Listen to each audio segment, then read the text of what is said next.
โดยความอนุเคราะห์ของหลวงพ่อพระครูสังวรศิลาภิรัตน์ตุเจ้าหลวงวัดสายมูลอำเภอสันป่าตองเป็นผู้ที่อนุเคราะห์เอาไปรอแถมใหม่อันที่รอวัดแม่ห้องไควันนั้นถามว่ามันดีก็ดีแต่มันบักงามตุลุงวัดสายมูลเลยเอาไปต้มแถมใหม่เอาไปหลอมแถมใหม่แล้วก็เอามารอแล้วก็เอามาตานวันเนี้ยแล้วก็แถม9 เล่มจะเอาไปตานที่อย่างก็ตะกี้เนี่ยยังว่าอยู่ไม่ได้ลืมว่ากาญจนบุรีเอาไปที่กาญจนบุรีแถม9 เล่มเอามานี่9 เล่มก่อนตอนนี้ก็เชิญทุกท่านตามอัธยาศัยเนิ่นนิมนต์ท่านมหาครับผมจะได้ไปดำเนินการส่วนอื่นถวายความเคารพครูบาอาจารย์เอิญหาตั้งแต่บาหันตัวปะนะเนาะสถาภัยไปได้กินข้าวครับจ้ายกมือขึ้น ไปซ้อกินคนเดียวเฮีย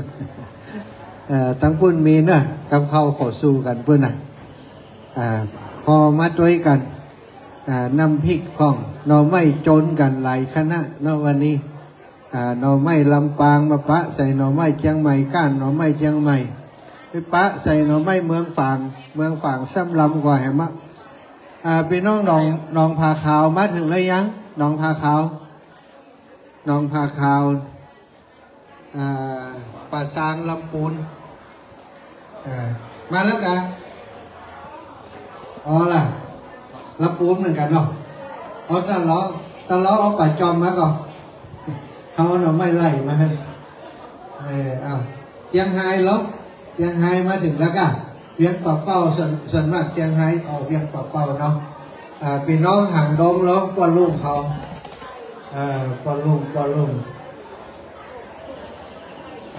ห่างดงเนอะมากันแล้วเนาะก็ทยอยกันมาเรื่อยๆตอนนี้ยังบอกครบจ้ะจะมาลุกจากบ้านมาตั้งแต่6 โมงสถานไหลแวะห้าสถานกะว่าเข้ามาต้องจะเป็นกันแรกนี่เลย มาถึงคนมาอยู่กันนี่ท่าหมดละเจียงใหม่หันแบบป๊อกไก่เนาะถ้าลำปางนี่ไก่น้อยหนึ่งแต่ว่าขึ้นดอยมามันจ้าทำความเร็วมาได้แต่ว่าผมมาถึงเนาะแม่วิอินมาหรือยังแม่วิอินมาท่าตุเจ้าอย่ามาโดยตุเจ้าแม่วิอินนี่เสมิงไหนไม่ทราบเสมิงเนาะแม่วิอินนี่ก็เป็นคนที่เป็นฟังรายการวิทยุแล้วก็โทรไปหาครูบาอาจารย์เกือบทุกรูปทุกองค์เป็นตัวแทนของเจ้าเสมิงของเราที่ครูบาอาจารย์ได้เลือกมาเสมิงก็ส่วนหนึ่งก็เป็นย้อนแม่อุ้ยอินเนี่ยนอนโทรไปหาเพื่อนมันน้ำไปอดมาได้ก็มาหากันเฮียกรรม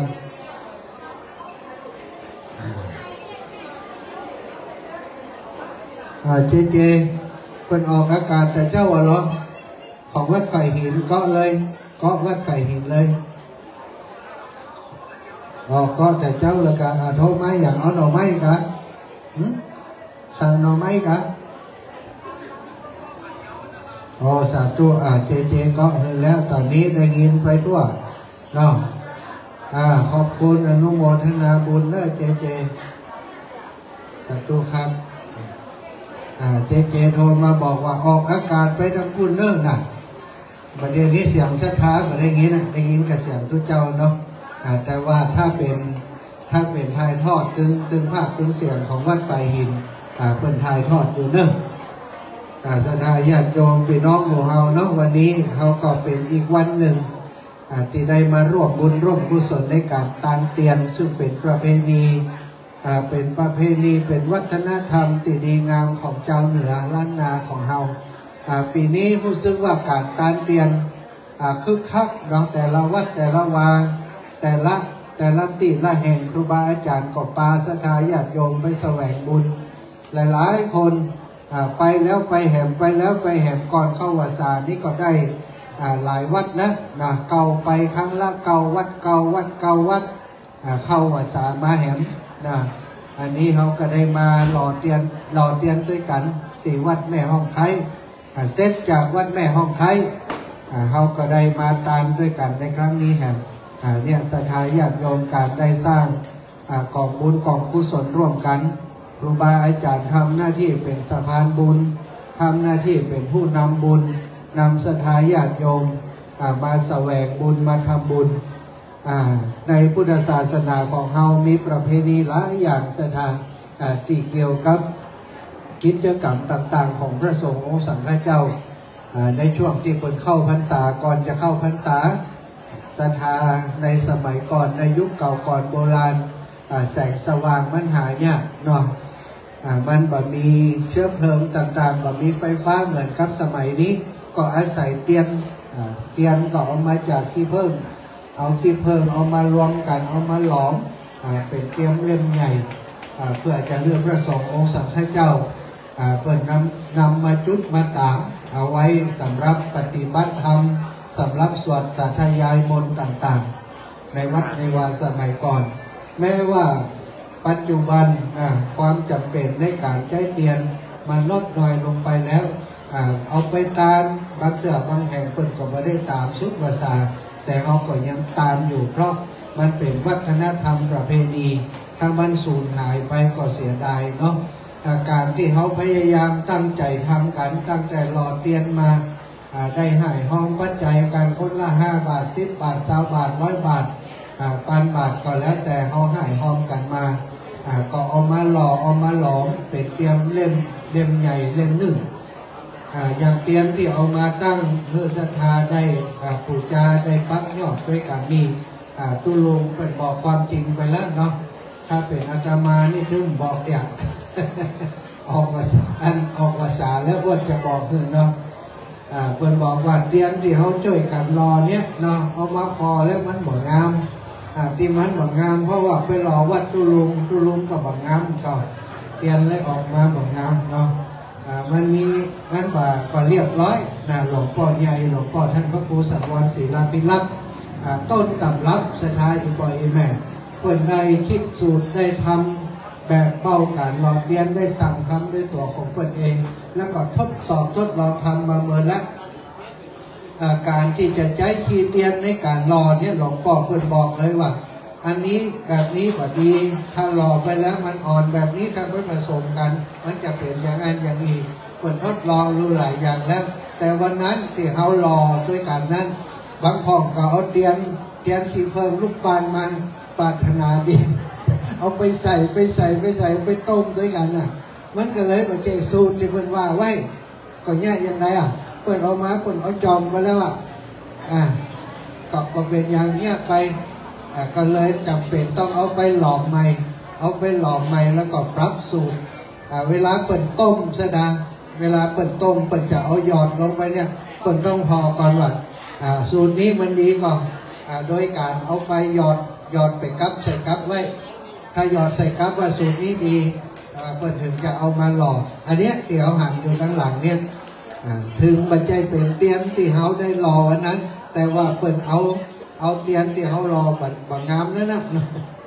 เอาไปรอเห็บใหม่เนาะอันนี้ก็เข้าใจก็ได้บุญอย่างเก่านะเนาะได้บุญเหมือนเดิมปัจจัยที่เขาให้เขาห้องก็เป็นบุญเป็นกุศล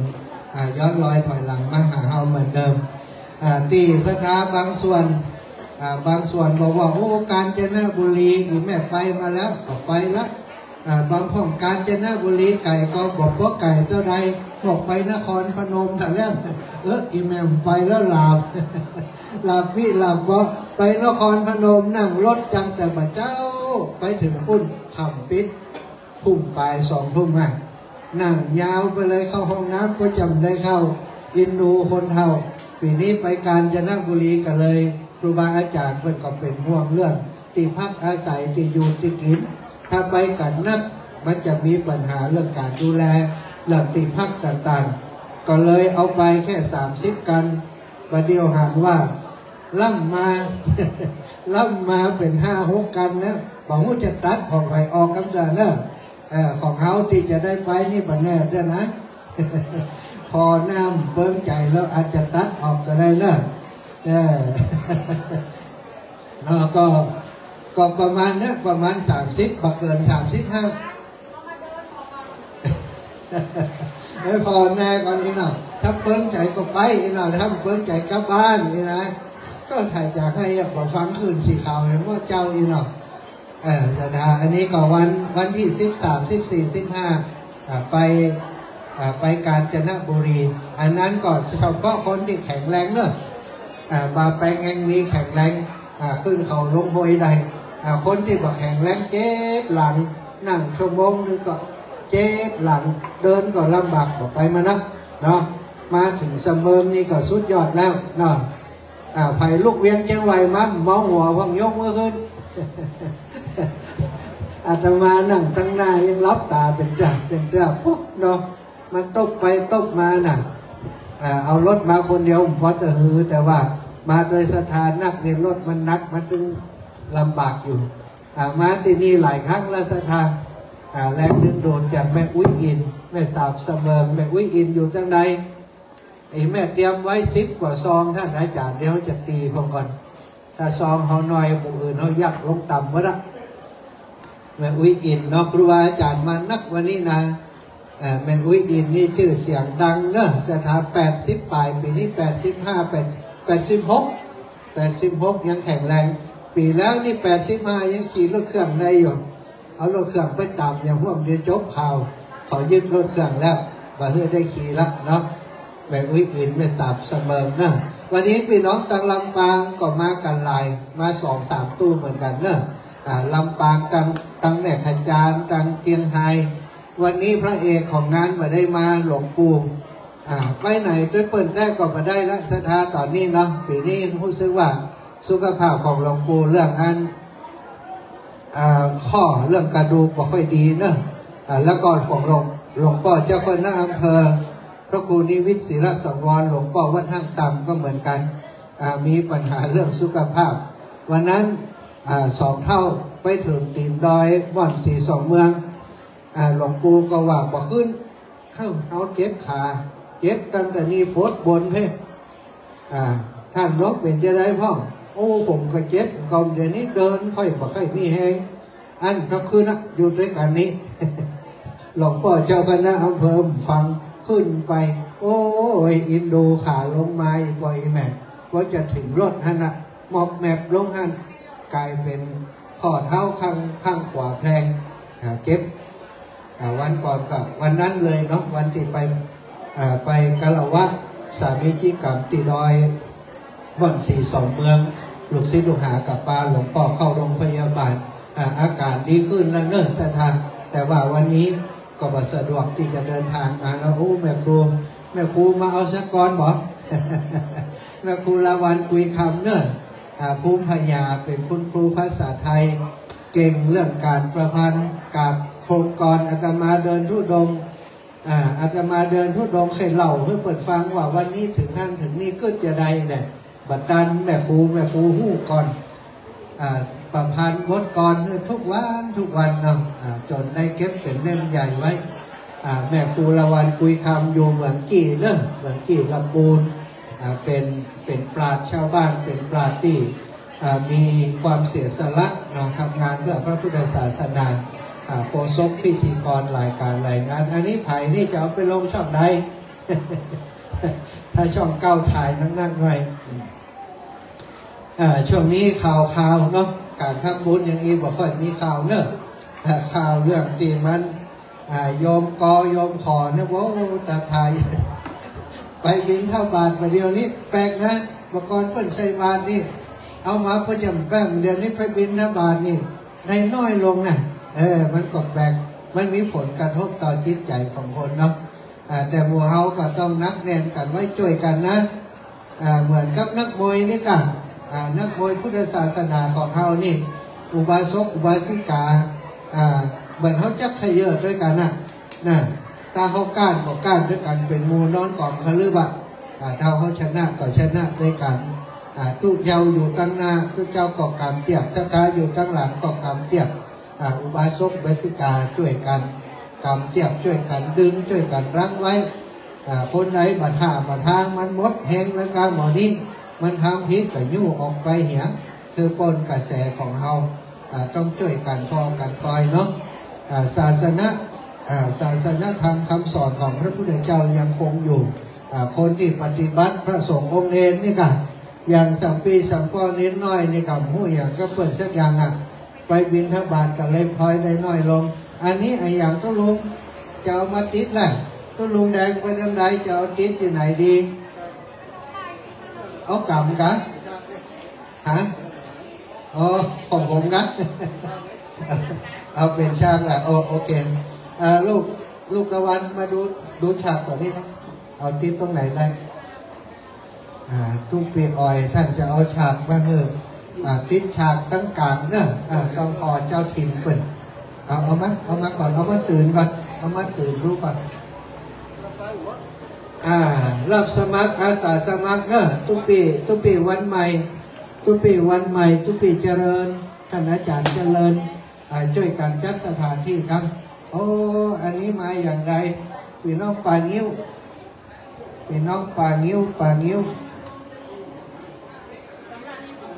ชำระมีสองด้วยเนาะโอ้สา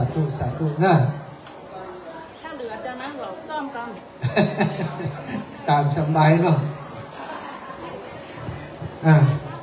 ครูบาอาจารย์เดินทางมาแล้วเนอะท่านอาจารย์ใหญ่พระครู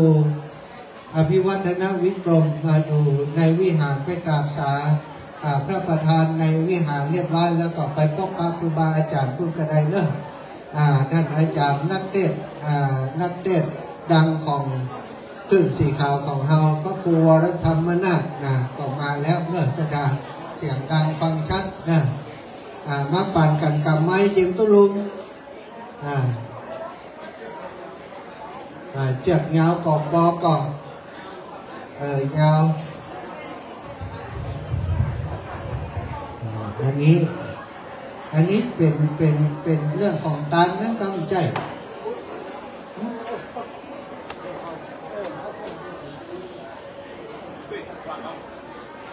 นี่เป็นภาพของครูบาอาจารย์ขึ้นสีขาวล่ะ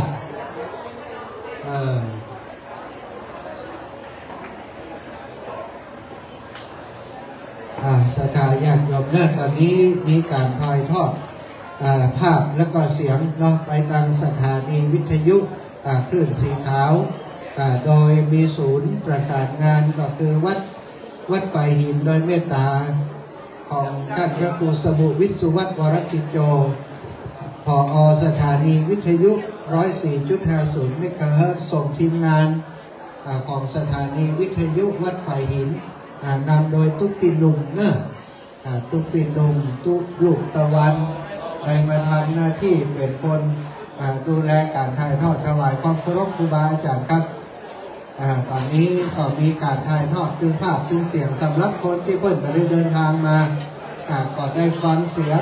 การทำกิจกรรมที่ดีคนที่เพิ่งได้เดินทางมาก็หันกิจกรรมที่ดีอยู่แล้วเนาะถ้าจะกลับไปฟังที่บ้านมันมีหูเขาอยู่กออีนะเนอะพยายามนั่งตั้งหน้าไว้คนนี้เพิ่งจะถ่ายรูปแผนกล้องไปหาถ้านั่งตั้งหลังมันบอกเคยหันนะคนที่มั่นใจนั่งตั้งหน้าได้เลยเนอะก็พิธีการสำหรับส่วนของพิธีการนั้นก็จะประมาณ13 นาฬิกาได้ทุลุงก็จะสวดก่อนเนาะ9 โมงเกิงนี้พระสงฆ์ศรัทธาประชาชนผู้มีเกียรติพร้อมกันประธานพระสงฆ์ทั้งปวงพร้อมกันแล้วก็จะสวดธรรมจักรบัดเดี๋ยวนี้จักโมงแล้วรออาจารย์ตัวใหญ่ๆนั่นกันรออาจารย์วรรณชัยอยู่บนดอยนี่กิ่งลงมาก็ถึงก่อนเฮากันอาจารย์วรรณชัยนี่ยังมาบ่ถึงจ้ะวันที่27สถาปีน้องเชียงใหม่ถ้าบอกไก่การแสวงบุญแต่เนอะไปแอวลำปางแบบมีดอยเป็นถนนซุปเปอร์ยาวสุดปิดไปถึงวัดอาตมาเนอะวัดบรรพตสถิตนะจะมีการตั้งคำหลวงที่บะเมือนไผ่ที่ไหนที่บะเมือนเปิดคือแปลง3 ยก แต่เตะเหมือนกันหมดเหมือนกันหมดที่แปลงเป็น3 ยกเพราะว่าพอแล้วว่าอิฟ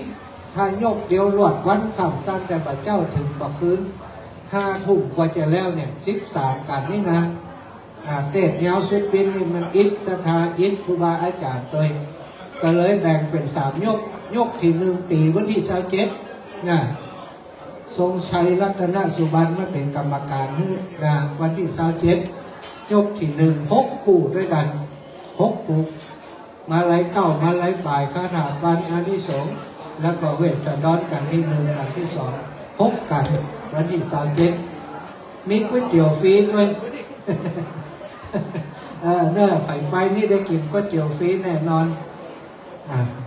ผู้เอิญเชิญชวนไว้เผื่อว่าอยากจะมีโอกาสไปร่วมบุญด้วยกัน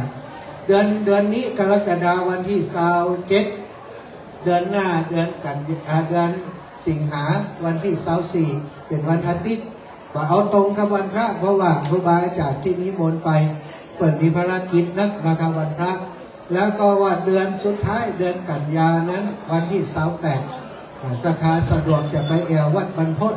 จะไปฟังเทศมหาจารย์ครูบาอาจารย์ของเขาไปเทศโดยวันที่27นี่ก็จะมีตุลุงท่านพระครูชลทานพิทักษ์หลวงปู่พระครูปฏิภาณธรรมทินหลวงปู่พระครูอุดมศิริทัศน์ครูบาอาจารย์อีกหลายรูปหลายองค์ปิดท้ายโดยหลวงพ่อท่านพระครูสังวรศิลาภิลักษ์กันหินมาปานวันนั้นโดยวันนี้ก็อยู่ที่นี่แล้วหลวงพ่อท่านพระครูแล้วอีกวันหนึ่งก็ท่านอาจารย์ใหญ่พระครูวรธรรมนาถก็จะเมตตาไปแสดงธรรมเทศมหาจารย์เลยเนอะตอนนี้เก้าอี้ยังว่างอยู่สำหรับศรัทธาญาติโยมที่เดินทางมาถึงแล้วเนาะยังมาได้หักได้หอมปักต้นกันเตือนเนอะไปปักต้นกันได้เนาะต้นที่เขาจะถวายตอนหัววัดวันนี้เก่าหัววัดตอนนี้เขาก็ได้ตั้งไว้ที่หน้าพระอุโบสถเป็นที่เรียบร้อยแล้วหน้าอุโบสถหน้าวิหารเป็นชุดที่หลวงพ่อท่านพระครูสังวรศิลาภิลักษ์นำไปหล่อใหม่นำไปหล่อใหม่เพื่อจะให้ศรัทธาญาติโยมทั้งหลายได้หันว่าโอ้หล่อแล้วงามอย่างไรนั้นนะตอนนี้เสร็จเรียบร้อยทีนี้แล้วมาแล้วพระเอกของงานท่านอาจารย์วรรณชัยชยานันโทจากขุนแป๊ะเนอศรัทธาแห่งมาเมินเขาจะได้ฉลองแล้วนะเจดีย์พุทธศรีคีรีขุนแป๊ะนั่นท่านอาจารย์วรรณชัยท่านพระครูสถิตสารคุณได้เดินทางมาถึงแล้วเนาะครูบาอาจารย์โอ้ตุลงยองก็มาแล้วเนอะท่านพระครูชลทานพิทักษ์ห้องหาแต่เจ้าแล้วตุลงยองนิมนต์ได้ฉันน้ำฉันท่าเข้าป่าอาหารเข้าห้องน้ำห้องท่าเรียบร้อยเดี๋ยวตุลุงยองจะมามาจากพบปะกับศรัทธาญาติโยมเนอะเป็นพิธีกรลับเป็นพิธีกรประจำของงานต่างๆของคลื่นสีขาวของเราเนาะก็ได้พิธีการต่างๆเนาะบัดเดี๋ยวนี้ก็เป็นช่วงที่รอคณะครูบาอาจารย์ศรัทธาของเรามาพร้อมกันแห่งสักเล็กน้อยบางห้องก็โทรมาหากำลังเดินทางใกล้จะถึงแล้วเนาะรอแห่งสักกรรมจะได้ประกอบพิธีทางศาสนาในการที่จะสวดมนต์ธรรมจักรกับปวัตตนสูตรถวายพรพระพร้อมกัน11 นาฬิกาก็จะถวายภัตตาหารเพลแด่พระสงฆ์องค์สามเณรเจ้าที่มาร่วมงานคณะศรัทธาสาธุชนที่ห่อเข้ามาก่อนเตห่อเข้า11 โมงจะประกาศเด้อขณะนี้ทัวร์บริการคลื่นสีขาวได้พาญาติโยมมาถึงอยุธยาแล้วถ้าเปิดว่าถึงอยุธยาแล้วเตห่อเข้าเลยเนอะเตห่อเข้าจุ่มกันหมู่ไผ่หมู่มันก็ว่าไปซอกปักหมู่อื่นก็ได้หมู่เดียวกันมันก็ห่อน้ำพริกมาด้วยกันไปซอกเอาหมู่ใดที่มีอาหารลำๆก็ไปหาหมู่นั่นเนอะศรัทธาญาติโยมเสร็จเรียบร้อยรับประทานฉันเข้าป่าอาหารกินข้าวน้ำจำข้าวตอนกันเรียบร้อยก็จะเข้าสู่พิธีในการถวายเตียนนิมนต์ครูบาอาจารย์เก่าวัดเก่าวาขึ้นนั่งประจำอาสนะสงฆ์จากนั้นก็จะประกอบพิธีในการถวายเทียนเป็นลำดับไปเนาะศรัทธาญาติโยมทั้งหลายเสร็จจาก การถวายเตียนเรียบร้อยนะศรัทธาญาติโยมอยากจะไปแอวที่ไหนในพื้นที่ของอำเภอสะเมิงอยากจะขึ้นบนดอยไปหันสักหน่อย ก็ขึ้นบนดอยไปทางเพศก็ได้ไปกลางใดก็ขึ้นใดขึ้นดอยหมดเนอะไปแอวพอก็ได้หรือว่าถ้าบ่าแอวที่สะเมิงจะซดไปแอวที่เชียงใหม่ก็นัดกันให้เรียบร้อยเนาะเชียงใหม่ก็ยังมีที่แอวหลายที่อยู่อาจจะบางห้องก็จวนกันไปแล้วเนาะเตรียมดอกมะลิไว้แล้วอาจารย์จะไปไหนนี่นะแต่ต้องถามนี่หรอจะไปขอโจกสักหน่อยนี่นะก็แล้วแต่เนาะสะดวกไปตรงไหนก็ไปตรงนั้นเนอะกราบถวายความเคารพครูบาอาจารย์ทุกรูปทุกองค์ที่เดินทางมาถึงใหม่เนอะ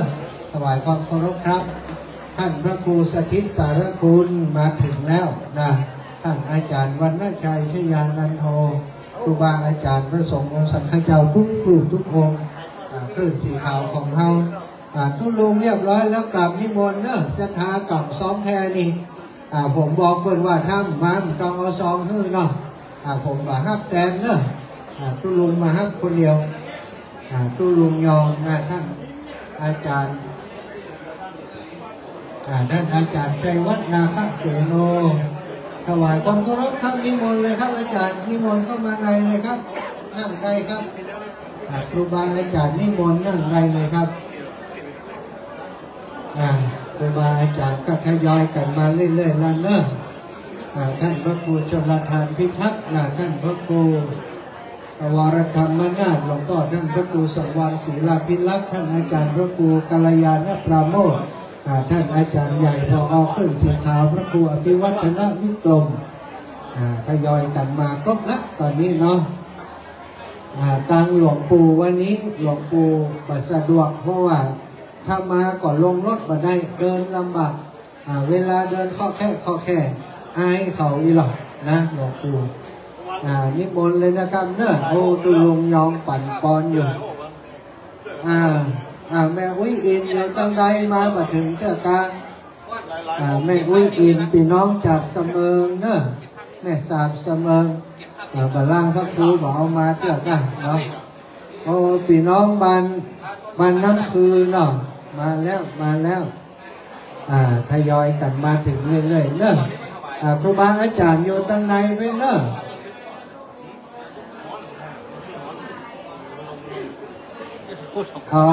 ตุลุงจัดการยังไม่เห็นของอยู่นะนี่บอกว่ากินนั้นเนี่ยมาไปหาตุลุงฮั่นตุลุงแดงลูกจังใดมาอีแม่รอปอกะเดี๋ยวรอตุลุงกันเนอะแต่ตู้สาวเวียงปะเป้าดึงนั่งกันสาธุเวียงปะเป้ามาไปหาตุลุงแดงให้มีแม่เข้าไหมกลับบ้านแล้วไปหาตุลุงเลยเนาะศรัทธาญาติโยมพี่น้องขอบคุณศรัทธาญาติโยมที่นำโรงทานมาเนอะพี่น้องตังบ้านห้วยงูในทีมงานของคุณโยมกนกพิชัยงานถวายความเคารพโยมแม่โทรบอกอยู่ก็ว่าเข้าห้องน้ำคณะของแม่จันสมอินตาญาติธรรมจากเวียงปะเป้ามีเจตนาจัดตานไว้กับวัดเสมอที่นี่ส่วนหนึ่งก็เอากรนี่ก็นอกก็เดียวก็ว่ากันส่วนอื่นต่อไปแถมยะถาวาริวหาปุราปาริปุเรนติสาคลังเอวเมวะอิโตทินังเปตานังอุปกัปปติอิทิตังปัฏฐิตังตุมหังคิปเมวะสมิญจันตุสัพเพปุเรนตุสังกปาจันโทปนะระโสยะถามณิโชติระโสยะถาเอวังโหตุสัมปัตติฉานิบัดนี้หมายมีคณะของแม่จันสมอินตาญาติธรรมจากอำเภอเวียงปะเป้าจังหวัดเชียงรายปากัดสะโลกโคควายโต๊ะแต่ห้างตำดายังทุกว่าทุกผาลานยาวดอกข้าวตอกดอกไม้แหวนลำเตียนพร้อมกับด้วยปัจจัยส่วนหนึ่งมาทะปนาถวายเป็นการกั้มยูโจตระศาสนาวัดเสมอที่นี่บัดนี้พระ เที่ยวเจ้าทั้งสามประการได้มีธรรมะเมตตาหวายหน้าปฏิการับเอาแล้วกรรมวัดกรรมบาธนาของท่านทั้งหลายมีด้วยประการจะได้ดังอันก็ดีสมิงจันตุอยู่คือปันลมสมสละมุทิยุเยี่ยงยุประการนั้นอยู่จักดีเที่ยงแก้ดีหลีสุขีตีคายุโกอายุวันโนสุขังปะลาศรัทธาเราท่านทั้งหลายตอนนี้ก็ใกล้เวลาแล้วเนอะตุลุงยองอยู่ตรงไหนเอ่ยตุลุงยองไว้วัดพี่ก็อ่อนหลอกนะตุลุงยองมาอู้มาจ่านี่สักกรรมก่อนเนาะก็เดี๋ยวจะได้เริ่มพิธีละจะกะเพื่อมันได้11 โมงจะกะเพื่อได้11 โมงก็เดี๋ยวท่านทั้งหลายจะสวดกรรมฐานด้วยสวดธรรมจักรด้วยกันย่ามกรรมฐานอย่างเดียวจะสวดธรรมจักรด้วยกันตอนนี้อยู่ในระหว่างการจัดเตรียมดาวัตถุสิ่งของวันนี้ได้นำหนังสือมื้อจันทร์วันดีจะเอามาถวายพระเจ้าพระสงฆ์ที่มาเป็นทักษิณายบุคคลเนี่ย9 วัดและนอกจากนั้นก็มีแม่ฟองมวลธาตุอินจันทร์เจ้าของโรงดองกระเทียมโทนโรงดองประไพเจ้าของแบ่งปันฟาร์มได้นำกระเทียมโทนมาถวายพระสงฆ์พิธีในช่วงบ่ายนี่แถม9 ขวด9 ขวดและนอกจากนั้นอาตมาภาพก็ยังนำฐานตั้งตลับปัดแถม9 อันมาถวาย9 วัดนี้แถมสักกรรมจะได้นิมนต์ตุลุงเรือนอู้นี่ขั้นนี้กรรมก่อนเนาะเดี๋ยวผมจะอู้พิธีตึงตั้งมหาสมชาติก่อนตุลุงยองนิมนต์น้องเพื่อนนะครับนิมนต์พระครับท่านอาจารย์วรรณชัยก่อนเนาะเจ้าไวสาพระดำน้องแพรเจ้าแก้วตังสัมปราเป็นอย่างยิ่งไวสาพระมาเถระเจ้าองค์หวานจากเจ้าพระภิกษุสงฆ์องค์หนึ่งที่ได้มาร่วมทำบุญในวันนี้ถวายเทียนพรรษาเข้าวัดที่วัดเสมอที่นี่ในคณะศรัทธามาการไหลที่รายการไหลแห่งในขึ้นสีขาวเพื่อชาวประชาวันนี้พระสงฆ์ทั้งนั้นที่ออกรายการก็ได้มากันแล้วมาถึงได้จะครบคณะศรัทธาเป็นบุญอย่างยิ่งเนอะปากันเป็นจะมาสร้างบารมีสร้างบุญสร้างกุศลวันนั้นโยมโทรมาถ้าจะมาถึงว่าต้องมาโดยจะไปที่วัดอำเภอเสมิงเพิ่นจะอยู่กันน่าจะมาถึงวันนี้ครูบาอาจารย์ที่ออกรายการสถานีวิทยุก็มากันหลายองค์เนี่ยคณะศรัทธาผู้คนจะมีจิตใจเบิกบานในการพุทธาถวายเทียนพรรษาอาจจะมาอยู่วัดพุทธสิทธิบางคนก็รู้จักแล้วส่วนมากคนที่ฟังวิทยุทั้งนั้นที่เดินทางมาวันนี้การเดินทางมาอนุโมทนาอย่างยิ่งเนอะเดี๋ยวได้พบปะกับท่านพระอาจารย์เจ้าที่ประกาศออกวิทยุเป็นประจำนั่นคือท่านตุลุงยองเนาะคณะศรัทธา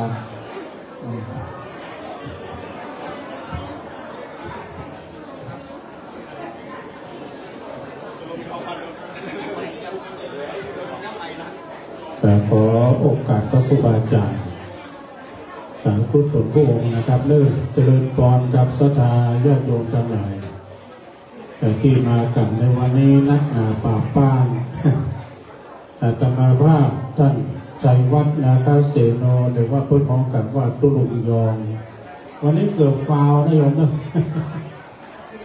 เกิดวันนี้เกิดได้มาหารกันเนาะเพราะว่ารถมันจะลืมพอดีอาจารย์พระครูสันติสารคุณวัดหนองผาขาวเพิ่นข้ามน้ำปิงมาห้าเอาแวงมาเอามากับขบวนอาจารย์วรรณชัยก่อนเนี่ยนะแต่ก็ได้มาพบมาปะกันพี่น้องศรัทธาของมากันหลายนะแต่ขอบคุณครูบาอาจารย์เด้อตอนนี้ทีมงานของวัดฝ่ายหินโดยทีมงานของตุพี่นนท์ตุพี่ตะวันเขาต้องมาถ่ายทอดเสียงตัวเองแล้วก็ได้ไหว้สาเมตตาธรรมอาจารย์ท่านพระครูชลทานพิทักษ์ ตุลุงแดงเอาไปเนาะแต่ที่เพิ่นให้เกิดนำก็เลยที่แต่ท่านอาจารย์ท่านพระมหาสมชาติชาตปัญโยแต่ในก่อนที่ไหนก็เป็นไปปักญาติโยมที่มาแล้วก็ดีตั้งจอดรถโบเนตุแต่ก็จัดเต็มแล้วลึกแต่วันนี้จากคณะสภาเราสักกรรมสักมื้อหนึ่งแต่การตุลุงแดงก็ว่าจะได้สวดทำมาจากกับวัฒนสูตรแล้วก็สถานญาติโยมที่รอให้พี่น้องสถานมากับนักกับน้อยใส่พันจิงพันซูไม้ใส่พันแก้วต่างๆกันไปก่อนด้วยแล้วก็สถานญาติโยมเรากันเลยว่าจะได้สวดกรรมฐานและสวดธรรมจักรด้วยกันเนาะวันนี้เนื่องในงานบุญประเพณีถวายเทียนพรรษา9 วันครั้งนี้เป็นครั้งที่18ท่านโยมเด้อครั้งที่18แล้ว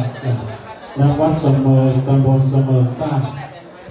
อำเภอสันเมืองจังหวัดเชียงใหม่เราวันที่20วันนี้เวลา9 โมงตึงนี่นะสนาเราจะทำจะถึงแล้วกันแต่ว่าลำไปแล้วกันพระสงฆ์ทั้งนั้นแล้วก็ท่านศรัทธาประชาชนนี่ก่อนก็จะมาพร้อมกันที่บริเวณมณฑลพิธีผู้อำนวยการสถานีวิทยุคลื่นสีขาวโดยท่านพระครูอภิวัฒนวิกรมเนาะก็จะได้กล่าวตามวัตถุประสงค์ในการจัดงานในครั้งนี้โดยประธานในพิธีก็จะได้ทุกเทียนทุกปูชาพระรัตนตรัยและก็จะได้ประเคนขันสุนมาขันศีลไหว้พระทับศีลเรียบร้อยก็จะได้ถวายจะได้ทับศีลทับศีลพร้อมกันแล้วก็จะมีกิจกรรมต่อไปแต่แล้วตอนนี้ก็ใกล้เวลานอกจากรบกันซึ่งก่อนวันนี้สถานญาติโยมเอา11 โมงนั้นก่อนจะถวายพระทหารเพลงแด่พระสงฆ์สามเณรแล้วก็พระสงฆ์ได้ว่าเต้ข้าวหอมกินข้าวเลยต่างในหลุดแต่ที่อาจารย์ท่านพระครูพันกล่าวฟังในรถมาเนี่ยก็ว่าเป็นประวัติศาสตร์ของวัดเสมอมาเลยแต่ที่มีครูบาอาจารย์เพิ่นนำปางศรัทธาพื้นสีขาวมาขาวเพื่อขอบพวงเพื่อมากับมากหน้าหลายจ๋าแต่กี้ก็หันจังศรัทธาพี่น้องจังกิ่วแลจังศรัทธาหลายที่หลายจางก็ที่เพิ่นมากันครูบาอาจารย์ก็มากันนักกันหลายตอนนี้ในเมตตาธรรมอาจารย์พระครูวรธรรมมาหน้าท่านก็มาตำบลสันติสุขก็มาแล้วครูบาอาจารย์ก็ร้ายตนหลายองค์พระครูสังวรศิลาภิรักษ์เจ้าวาดวัดสายมูลวันนี้เพิ่นเป็นพระหน้าที่เป็นพระหน้าผู้หน้าในเตียนโดยแต่ท่านเอาเตียนมาตั้งวางเลยที่ก็มีครูบาอาจารย์ที่วันใหม่เขามาถึงได้สุนทรเลิศแต่แม่ครูอนุโมทนาข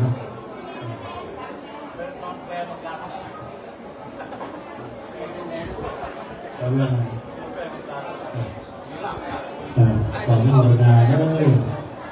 เป็นครูเพลินพิลึกทางเป็นเป็นครูราวันคุยคำแต่เพิ่งมาร่วมทำบุญเลยผมน้องก็ลำแบบตอนนี้สถานญาติโยมได้เดินทางมาแล้วพอจะใส่ขันสิบขันสิมาใส่ขันเจ้าตา3เจริญพรตอนนี้ถวายการต้อนรับท่านพระครูวิพัฒน์บุญยสารตัวพี่ธีรเดชนั่งวัดยางกลางมาแล้วถ่ายรูปไปกันอันนี้ก่อนจากพระครูประธานว่าพอจะได้เวลาที่จะได้สวดธรรมจักรแล้วดึกนี่นะจะได้สวดธรรมจักรกับวัฒนสูตรแล้วนะ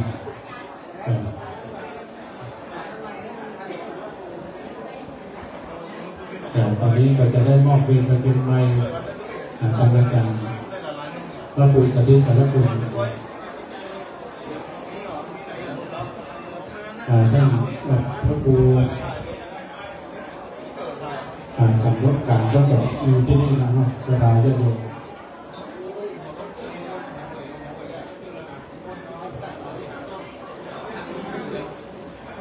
ใส่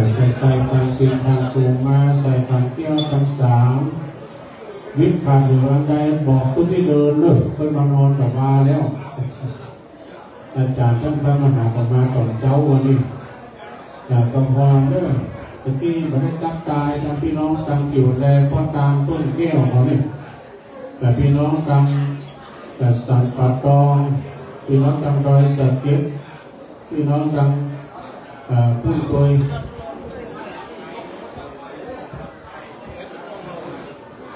สันกับแปลงโดย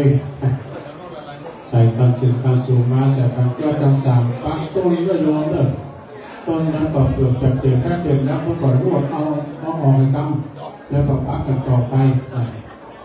แล้วก็อันนี้ก็ดังท่านพระครูจุลธานพิทักษ์ต้นบอกเอาขาตั้งอันนี้มาโดยเดิมเอาเก้าอี้มาเสริมจะเลิกตอนนั้นเองก่อนถ้ามีเก้าอี้นะแต่ก็ต้องขอบคุณทางครูบาอาจารย์เนาะอาจารย์ใหญ่ทั้งพอแต่เดี๋ยวเราจะได้แนะนำว่าสถานที่มันโดยเจ้าวัดนี่ก็ว่ามีตุ้งตึงภาพเป็น50พุทธศาสนาเลยแต่มีเป็น50ตัวพวกเป็นที่สถานญาติโยมที่เพิ่งมีโรงเรียนโดย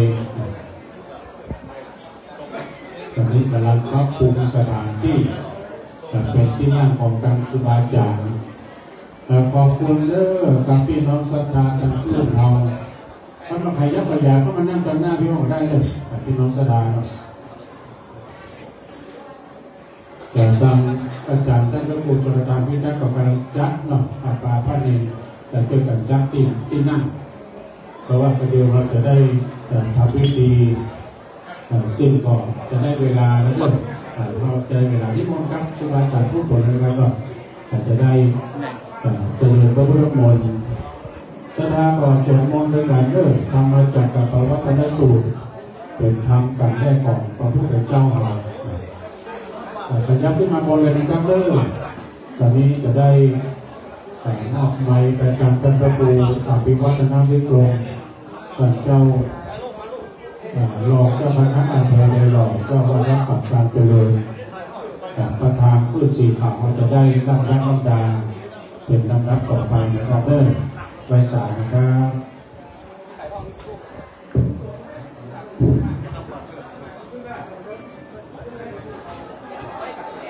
ในโอกาสวันนี้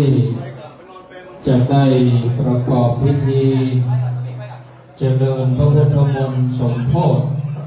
ต้นเตียนและก็ปัจจัยที่ศรัทธาญาติโยมทั้งหลายได้ตั้งใจถวายตามพร้อมกันในวันนี้ที่วัดสำเบิงโอกาสนี้จะได้ประกอบพิธีครูบาอาจารย์ตนเมตตาที่จัดรายการครูบาอาจารย์จะได้นำเจริญพุทธมนต์ธรรมจักรกับปวัตนสูตรศรัทธาญาติโยมทั้งหลายใครที่สวดได้ก็สวดด้วยกันจะได้ทำพิธีณโอกาสเวลานี้ศรัทธาตั้งอกตั้งใจที่ห้อมก็ห้อมไปที่จะมาตั้งใจทำพิธีด้วยกันกับเจริญพรเข้ามานั่งในศาลาจะนั่งกับพื้นก็ได้จะนั่งเก้าอี้ก็ดีนั่งที่ไหนทั้งใดก็ตามอัธยาศัยบัดนี้ได้เวลาที่จะได้ประกอบพิธีแล้วขอกราบนิมนต์ท่านพระครูสถิตสารคุณท่านพระครูเจ้าวาดวัดหนองผาขาวได้เป็นประธานนำครูบาอาจารย์ได้นำศรัทธานิมนต์ท่านพระครูได้จุดธูปเทียนบูชาพระรัตนตรัยขอนิมนต์ครับ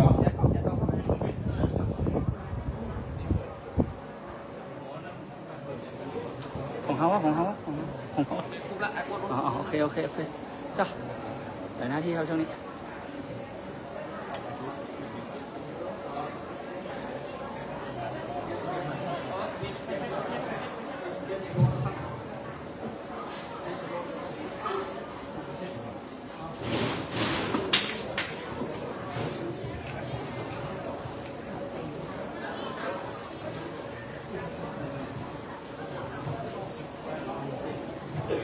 ศรัทธาเฮาตั้งอกตั้งใจพนมมือเนอะ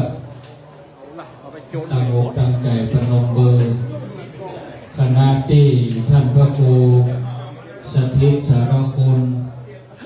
ท่านพระครูด้านกำลังจุดธูปเทียนบูชาพระรัตนตรัยสำหรับบูชานั่นก็จะขอนิมนต์ตุลุงแดงเนี่ยเนอะเอาตุลุงแดงนะเป็นบูชาหลายพันแดงนะตุลุงแดงเนี่ยท่านพระครูชลทานพิทักษ์มาถึงปุ๊บทำหน้าที่ขยมยัดสถานที่เมื่อทำพิธีแล้วก็จะทำหน้าที่เป็นพระลมเก็บกวาดเที่ยวโอ้ครูบาอาจารย์เพิ่นเมตตาเป็นแบบอย่างที่ดีให้ลูกพระลูกเนรเป็นแบบอย่างที่ดีให้ศรัทธาเนี่ยเพิ่นอยู่วัดเพิ่นเป็นลูกหลวงนะเพิ่นมานี่เนี่ยเพิ่นเป็นขยมจัดการจัดงานทำทุกอย่างครูบาอาจารย์เขามาถือเนื้อถือตัวเนาะเมื่อจุดเทียนบูชาพระรัตนตรัยแล้วก็จะนิมนต์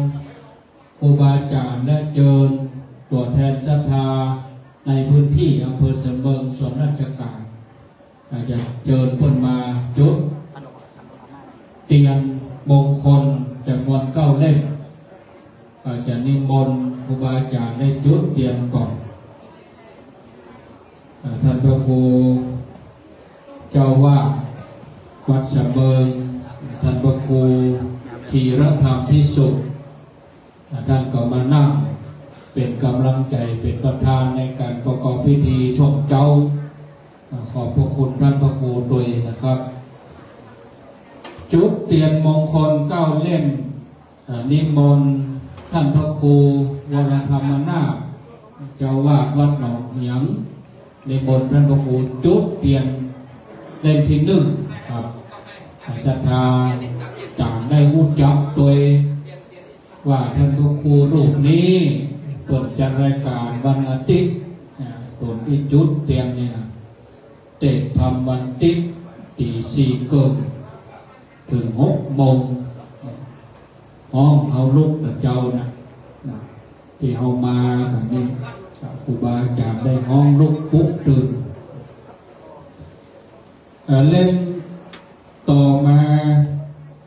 เล่มที่ 2นิมนต์ท่านพระอาจารย์วรรณชัยชยานันโทวัดพุทธศรีคีรีดอยขุนแปะท่านอาจารย์เพิ่นอยู่ไกลจอบตองสละเวลามาฮือธรรมะศรัทธากู้วันจิกเวลา2 ทุ่มถึง 4 ทุ่มจัดรายการแล้วก็ยังปีไปพุทธศรีคีรีหน้าฝนนี่บางทีก็เป็นอุปสรรคท่านก็ตั้งใจมาฮือธรรมะศรัทธาเฮาเล่มที่ 3นิมนต์ท่านพระครูกัลยาณปราโมทย์เจ้าวาดวัดหมอนห้วยแก้วเจ้าคณะตำบลดอยหล่อเขตที่ 1อันนี้ท่านพระครูเปิดกับจัดรายการร่วมกันถึงท่านพระครูสถิตสารคุณท่านอาจารย์วรรณชัยทุกวันอาทิตย์เวลาเมื่อคืนต่อไปรูปที่ 4ขอกราบนิมนต์ท่านพระครูสังวรศิลาภิลักษ์เจ้าวาดวัดทรายมูลตำบลแม่กา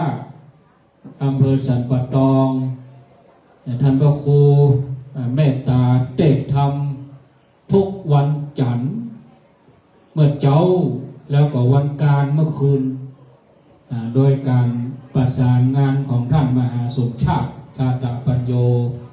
นิมนต์ท่านพระครูเทศธรรมวันการเมื่อคืนแห่งเอาได้รอเตียนที่วัดทรายมูลปีนี้เตียนท่านพระครูก็เอาแบบไปไว้ที่แม่ห้องไข่ท่านพระครูมีความใส่ใจในงานขึ้นสีขาวเขาเป็นอย่างดีตั้งแต่เปิ่นไปได้เป็นพระครูสัญญบัตรละเปิดไปจัดรายการที่ประกันเจริญ ต่อไปกนิมนต์ท่านชัยวัฒน์นาคเสโนวัดพระธาตุดอยน้อยตนนี้เกือบบ่ได้มาเพราะว่าอาตมาลืมเปิ้นต้องขอโทษตัวลุงโดยโอ้แต่กี้มานี่เปิ้นป้อมพอหน้าเฮานะลืมได้จะได้เพิ่นว่าเมาเอาเนรขึ้นรถลืมตุ๊กลุงได้บุญโพท่านพระครูสถิตปิ๊กไปครับอุ่นใจท่านพระครูปราโมทกัลยารถเต็มไปถามรถ2 กันเต็มหรือ2 กันตัวลุงพอให้ออกหน่อยละหมู่เฮาก็อยู่กันด้วยความอบอุ่นฉันพี่ฉันน้องอูเล่นกันไปพ่องกันประถือกันความอบอุ่นม่วนอกม่วนใจกินตามจังใดเรือแถมเล่มเนาะชามก็นะโอ้เอาถึงเตียงเลยบอกกับจุดเตียนนี่อูเล่นจะพาแบบนั้นเนาะบรรยากาศมันก็ถึงดีฝนก็บ่ตกแดดก็บ่ออกก็ต้องเดือดร้อนอีกก็ตอนแล้วก็ตามเอาเล่มที่ 6นิมนต์ท่านพระครูวิภักษ์บุญยสารตอนนี้กินข้าวพอลำตะไดท่านพระครูอยู่วัดยังคามตำบลยังคามอำเภอดอยหล่อวันนี้ท่านพระครูก็ตั้งใจมากับหมู่เฮาความจริงแล้วดังยังคามเพิ่นเป็นการเมืองลี้นะวันนี้นะท่านพระครูโอ้อยู่กับขึ้นสีขาวก็มาสีขาวเพื่อมาเนี่ยไปตั้งปนมาได้ก็ได้ขอบคุณโดยแล้วเพิ่นก็ยังจะปาหมู่เฮาไปเมืองการนะท่านตัวนี้นะขาดมาได้เลยไปเมืองการจันทบุรีแถมเล่ม 1นิมนต์ท่านมหาสมชาติชาตปัญโยนิมนต์เลยครับวัดบรรพตสถิตอันนี้อยู่ไก่หรือเพิ่นน้อยลายดอยขุนตาลเมืองรถม้าลำปางท่านก็ได้ประสานงานหลายอย่างนำปาศรัทธาลำปางกินตาลหูจักวิทยุหูจักขึ้นสีขาวหูจักทุกเจ้าหมู่เฮาได้หูจักกันก็ย้อนท่านมาหาเนี่ยเนาะเชื่อมโยงหากันไปมาหาสู่กันกลายเป็นใกล้กันไปเนี่ยเมื่อก่อนเหมือนไก่ไปไหนลายด้วยขุนตาลปุ๊บเหมือนไก่แท้ไก่ว่าแต่ไปเดียวนี้เหมือนใกล้พอใจมันถึงกันคลื่นมันถึงกันเนาะเอาอีกเล่ม 1สุดท้ายแม่งก็ขอเชิญทางสกรแต่ก่อนเพิ่นคือกศนก็คือการศึกษานอกโรงเรียนสกรศูนย์การเรียนรู้ของเพิ่นตัวแทนของทางส่วนราชการพี่น้องทางอำเภอสำเบิงขอเจริญพรเชิญคุณอัญชลีอินถาจักด้วยสเก็ตโอ้ขอโทษทุลุงบอกผมทุลุงบอกจะมาเนาะด้วยสเก็ตมาเจริญพรด้วยสเก็ตนึกว่าเพิ่งอยู่สำเบิงว่ะให้ได้ย้ายมาอยู่สำเบิงอย่างละคุณครูคุณครูอัญชลีอินถาจักสกรดอยสะเก็ดเด็กสกอยนี่มาในนามท่านพระครูชลทานพิทักษ์อันนี้ลูกศิษย์ของท่านพระครูตุลุงแดงเฮาตุลุงแดงนี่เพิ่นไปกู้อย่างหมออนามัยสกรเพราะเพิ่นเป็นสทลต่อไปเป็นบาทน้ำมนต์อันนี้ก็ลูกศิษย์ตุลุงแดงเกศคำศีลด้วยเชิญทั้ง2ท่านเลยเจริญพรเชิญคุณมินตราตังแกและเจริญพรเชิญคุณจันทรจาสู ถ้าผิดขออภัยด้วยทั้งสองท่านจุดเทียนบาทน้ำมนต์และประเคนขันศีลเจริญพรอันนี้ลูกศิษย์ลูกหลานตัวโรงแดงพระครูชลธรรมพิทักษ์เพื่อนไปช่วยแปลงกศนบอกว่าด้วยสเก็ตบอกว่าเสมอบางทีเจ้าหน้าที่อยู่ด้วยสเก็ตได้ย้ายมาเสมอบางทีเจ้าหน้าที่เสมอได้ย้ายไปด้วยสเก็ตคุณหมออนามัยตัวลุงก็ไปช่วยแปลงวันสองวันนี่หูข่าวว่าไปทำแม่ห้องสอนพุ่นเอาพระเจ้าไปที่โรงเรียนแม่ลาน้อยแปลงที่ไหวพระเจ้ามุงหลังคาเอาพระเจ้าไปตามหมู่เฮานี่เป็นกลุ่มบุกเบิกเมื่อเรียบร้อยแล้วก็นิมนต์ตุลุงแดงหรือว่าท่านพระครูชลธรรมพิทักษ์นิมนต์ท่านพระครูเพื่อได้ทำหน้าที่เป็นมกนายกเป็นผู้จารนำใบผักศรัทธาตอนนับศีลนี่หมู่เฮาว่าดังๆเนาะนับศีลนะว่าดังๆนิมนต์ครับนิมนต์ครับไหวพระว่าตัวกันเป็นเจื่อพลเด้ออิมินาสกาเลนะพุทธังอภิปูชยามาอิมินาสกาเลนะธัมมังอภิปูชยามาอิมินาสกาเลนะสังฆังอภิปูชยามาอะระหังสัมมาสัมพุทโธภวาพุทธังภคะวันตังอภิวาเทมิสวากขาโตภคะวะตาธัมโมธัมมังนัมมัสสามิสุปฏิปันโนภะคะวะโตสาวกสังโฆสังฆังนะมามิเอาสมาทานศีลว่าด้วยกันดังๆเลยเด้อมะยังพันเต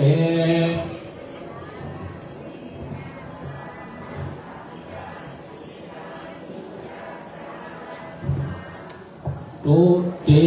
ยามปิมะยังพันเตวิสุงวิสุงลักขันนัตถาญาตาติยามปิมะยัง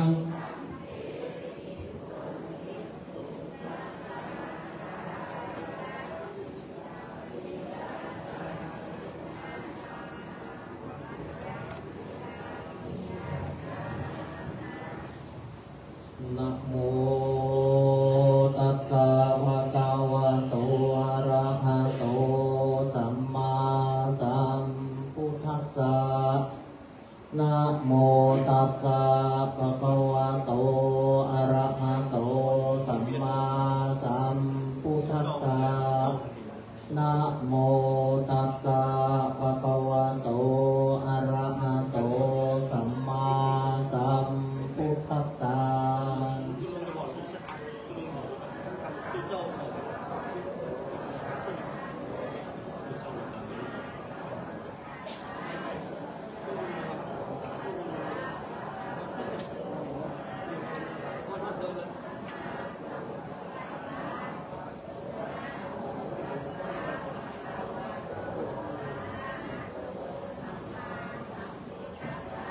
พุทธังสรณังคัจฉามิธัมมังสรณังคัจฉามิสังฆังสรณังคัจฉามิ ติยัมปิพุทธังสรณังคัจฉามิ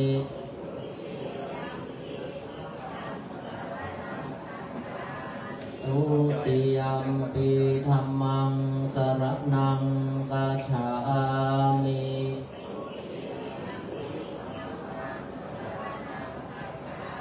ทุติยัมปิสังฆังสรณังคัจฉามิ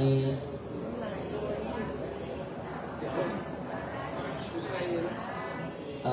ติยัมปิพุทธังสรณังคัจฉามิ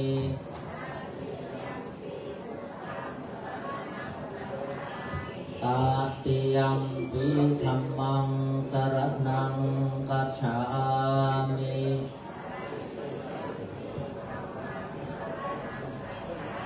ตติยัมปิสังฆังสรณังคัจฉามิ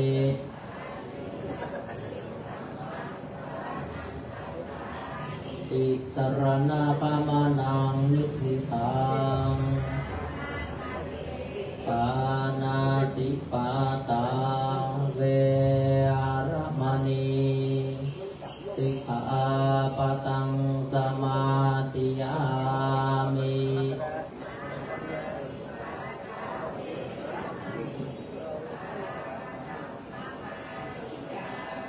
อาทินนาตานาเวรมณีสิกขา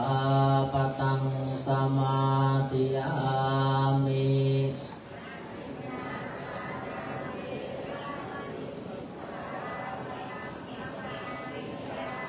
กาเมสุมิจฉาจาราเวรมณีสิกขาปะทังสมาธิยามิ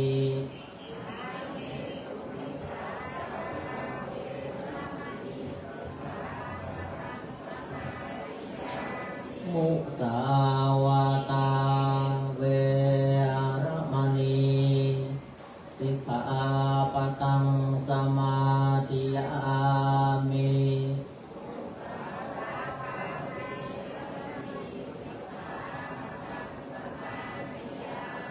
สุราเม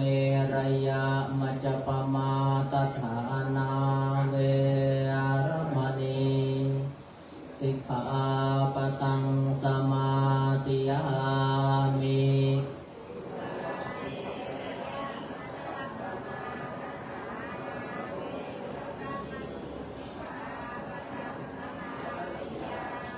อิมา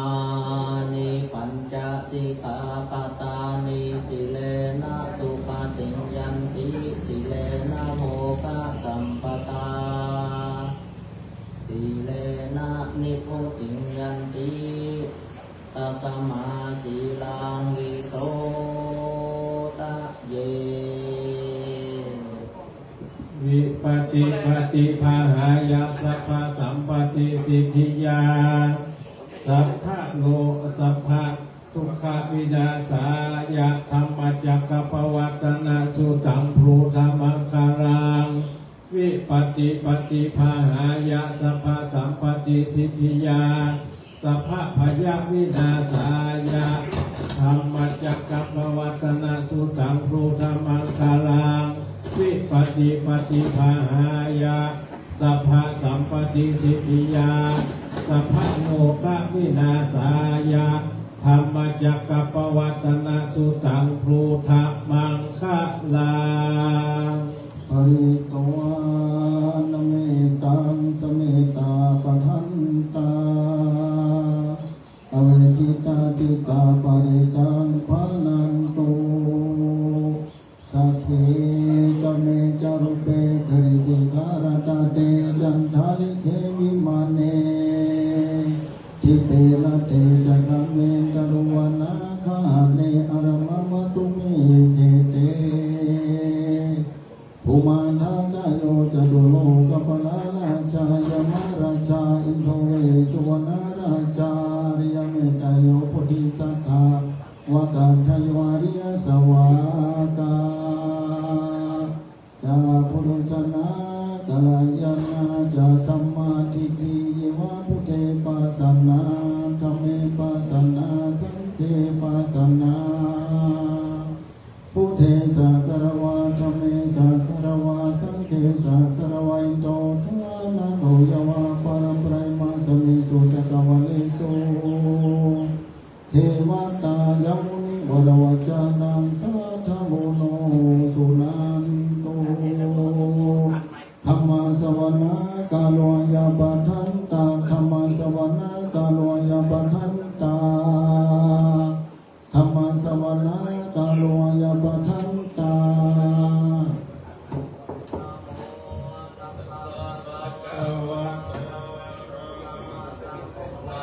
นะโมตัสสะภะคะวะโตอะระหะโตสัมมาสัมพุทธัสสะนะโมตัสสะภะคะวะโตอะระหะโตสัมมาอะระนังกัจฉามิธัมมังสรณังกัจฉามิสังฆังสรณังกัจฉามิตุติยัมปิพุทธังสรณังกัจฉามิตุติยัมปิธัมมังกัจฉามิตุติยัมปินังกัจฉามิตติยัมปิพุทธังสรณังกัจฉามิตติยัมปิธัมมังสรณังกัจฉามิตติยัมปิสังฆังสรณังกัจฉามิโออะระหะโตสัมมาสัมพุทธัสสะมะเหสิโนนะโมธัมมะธัมมัสสะสวะกะตะสิวัตเตนิทังนะโมมหาสังฆัสสะเปวิสุทธาสิลาทิฏฐิโนนะโมมัตตยารัตถัสสะรัตนัตยัสสะสะทุกขังนะโมมะกะติตัสสะตัสสะวะโตนะยะสะเปนะโมการะปะภะเวนะวิกัจจันโตปัตตวาโมกาลันโตภะเวนะสุวัตติโหนโตสัพพัทธานะโมการัสสะเตเจนะวิติเมโหมิเตสวะสิวันนาจะปะลันนังปฏิทานังจะเสวนาบูชาจะบูชานิยานังเอตัมมังกัลลัมมุตตัมมังปฏิโลปะเตสวะสุจะภูเพจะกะตะบุญญาตาอัตตะสัมมาปฏิทิจะเอตัมมังกัลลัมมุตตัมมังอาหุนจัมจันจะสิปัญจวิตโยจะสุสิกิโตสุภาสิตาจยาวัจจะเอตัมมังกัลลัมมุตตัมมังอาตาปิโต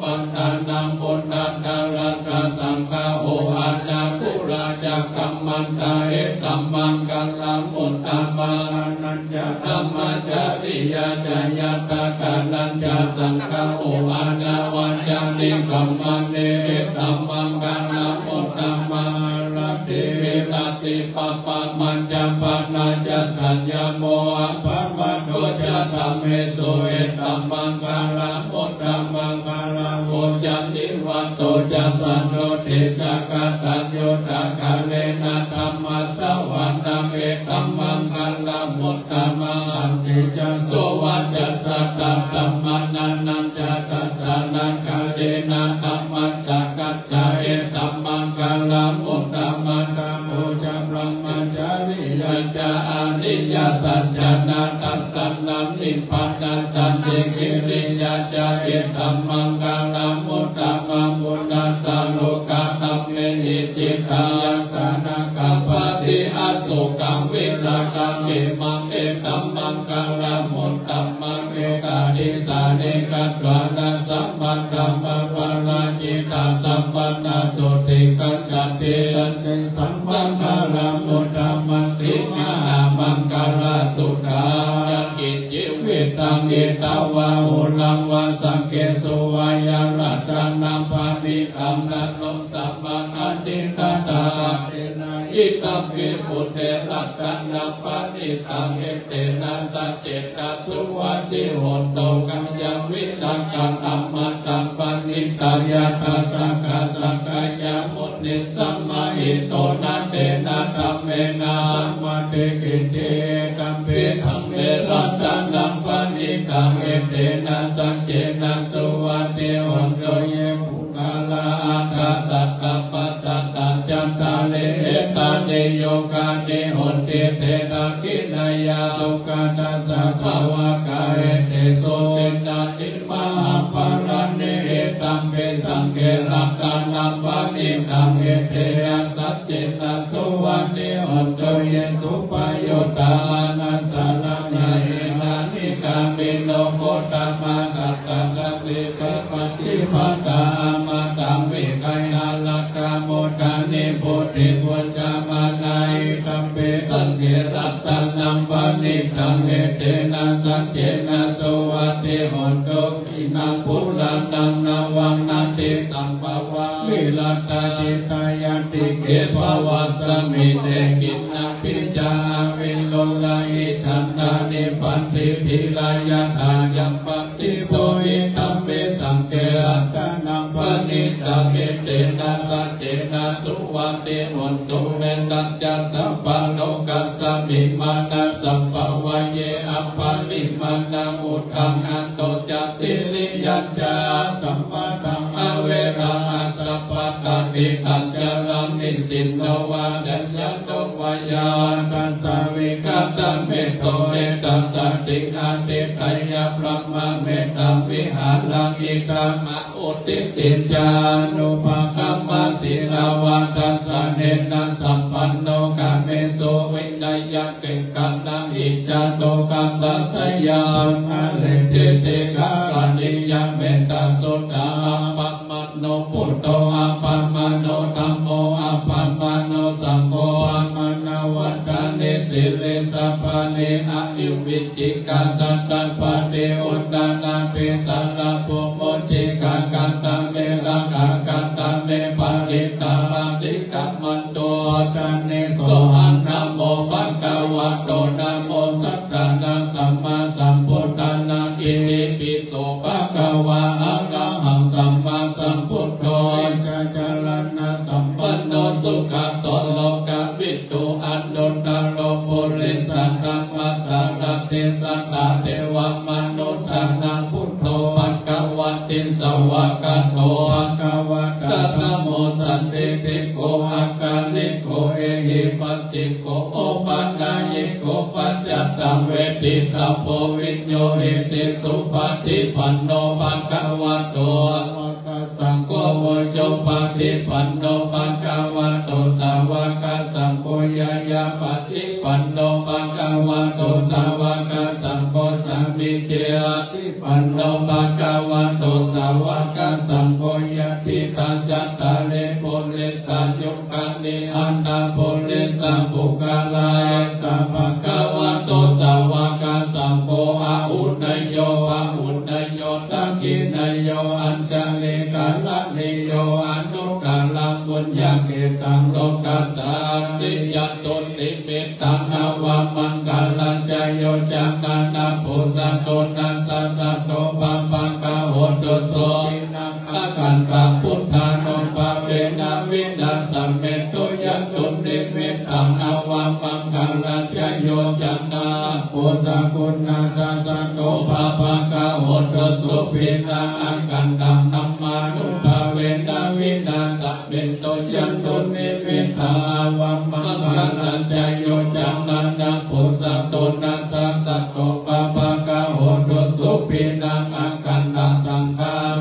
เวนะวินาสัมเมตุสังกัปตัวพุทธรัตนังโอสัตตังโอตมะวะลังหิตังเทวามนุสันตังพุทธเตเจนะสุตินาสันตุปัตตวะสัมเปตุขาอุปัสสะเมตุเตสังกัปตัวธรรมรัตนังโอสัตตังโอตมะวะลังปะลิลังอุปัสสะมัตตังธรรมเตเจนะสุตินานัสสันตุปัตตวะสัมเปยาอุปัสสะเมตุเตสังกัปตัวสังฆรัตนังโอสัตตังโอตมะวะลังหุนยังปะหุนยังสังกัปเตเจนะสุตินานัสสันตุปัตตวะสัมเปโรกาอุปัสสะเมตุเตกัติเมสัลลานังอัญญังพุทโธเมสัลลานังวะนังเอเตนะสัจจวัชเชนะโหตุเตชยมังคัลลันติเมสัลลานังอัญญังธัมโมเมสัลลานังวะนังเอเตนะสัจจวัชเชนะโหตุเตชยมังคัลลันติเมสัลลานัง สัจจวัจเจนะอุนตุเตชะยามังกัลยังจิตจิตตัตตะนังโลเกวิจันติวิวิตาโตละตัณหาพุทธัสสะมานันเตตัสสะมาโสติภวันโตเตยังจิตจิตตัตตะนังโลเกจันติวิวิตาพุทโตตัตตะดันตัมมัสสะมานันเตตัสสะมาโสติภวันโตเตยังจิตจิตตัตตะนังโลเกวิจันติวิวิตาพุทโตตัตตะนังสังฆัสสะมานันเตตัสสะมาโสติภวันโตเตเอวังเมสุตังเอกังสัมมายังปัคควาสิยังวิหารติอิจิปัตตะเนมิกัตตะเยอันตังโกภะคะวะปัญจวัคคีเยภิกขุอามันเตสิเตวะเมภิกขเวอันเตปะปะเกตินานาเสวิกาปายโยจายังกาเมสุขัมมาสุขัมนิกาตุโยโกหินโนกัมโมพุทธานิโกอนาริโยอนันตสันติโตโยจายังอัตตะกิลันตะภาโยโกตุโกอนาริโยอนันตสันติโตเอเตเตภิกขเวอุปโภอันเตอนุปัฏคัมมะมัชฌิมาปฏิปัตตาตตากันเตนะอภิสัมพุทธาอุปการันติญาณกานิอุปัสสัมมยาอภิญญายะสัมโพธัญญานิพพานายะสัมวันตันติกันตมัจจัสสะภิกขเวมัชฌิมาปฏิปัตตาตถาคตเตนะอภิสัมพุทธาจักขุกัมลันติญาณกัมลันติอุปัสสัมมยาอภิญญายะสัมโพธัญญานิพพานายะสัมวันตันติอายะเมวะอริยะกัมกิโภมาโภสยาติตังสัมมาทิฏฐิสัมมาสังกัปปะสัมมาวาจาสัมมากัมมันโตสัมมาอายุโกสัมมาวัญญโมสัมมาสติสัมมาสัมมาทิอายังโอสาภิกขเวมัชฌิมาปฏิปัตตาตตากเตนะอภิสัมพุทธาจักขุการณียนาการณีอุปัสสัมมยาอภิญญายาสัมโพธัญญานิพพานายาสังวัตเตอิตัมโมปัญญาภิกขเวทุกขานันติยัตตัญจันตันติปิสุกายังอริยสัจจังยังตัณหาปุโนภาวิกานันเทระสาหะตตะการิตังกราภินัยสยติตังกัมมะตัณหาภวะตัณหาวิภาวะตัณหาอิตาโคปันนาภิกขเวทุกขาสัมโลโทอริยสัจจังโยตัสสะเยวะตัณหายาอาเสสะวิลากานิโลโทจักโคปฏินิสังโฆมุตเต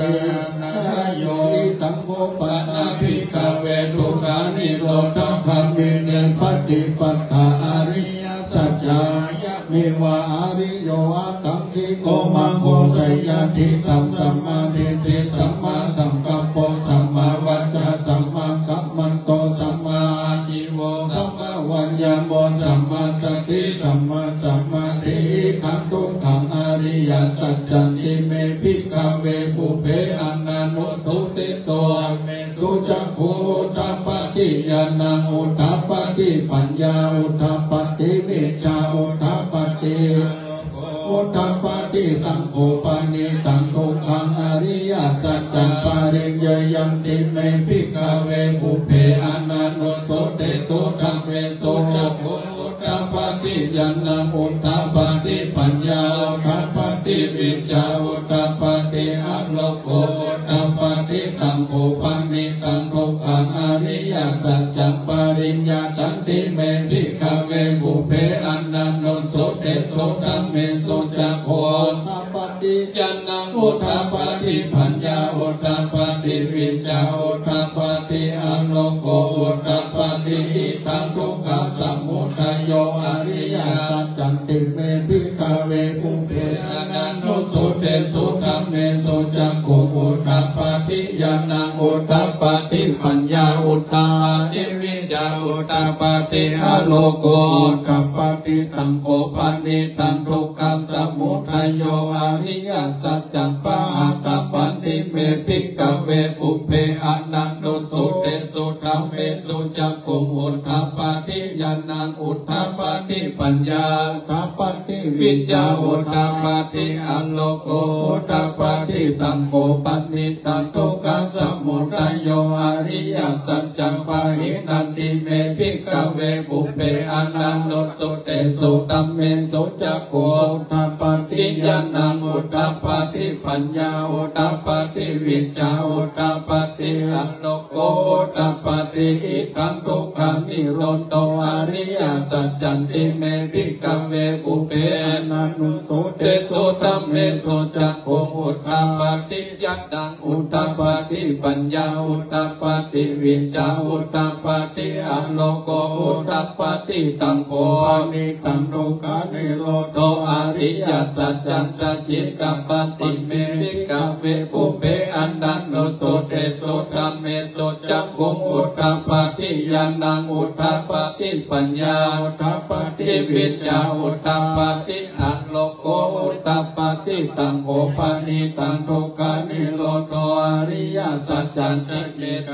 ติเมภิกขเวปุเปอนันโนสุเตสุตัมเมสุจักขุอุทธัปปาติญาณังอุทธัปปาติปัญญาอุทธัปปาติชาอุทธัปปาติอัลโลโกอุทธัปปาติอิทังทุกขานิโรธามินิปติปาตาอริยสัจจันติเมภิกขเวปุเปอนันโนสุเตสุตัมเมสุจักขุอุทธัปปาติญาณังอุทธัปปาติปัญญาอุทธัปปาติวิจาอุทธัปปาติอัลโลโกอุทธัปปาติตังโฆปันนิตาทุกขานิโรธามินิปฏิปัตตาอริยสัจจังภเวตปันติเมภิกขเวปุเปอนันโนสุเตสุตัมเมสุจักขุอุทธัปปาติญาณังอุทธัปปาติปัญญาอุทธัปปาติวิจาอุทธัปปาติอัลโลโกอุทธัปปาติตังโฆปันนิตังทุกขานิโรธา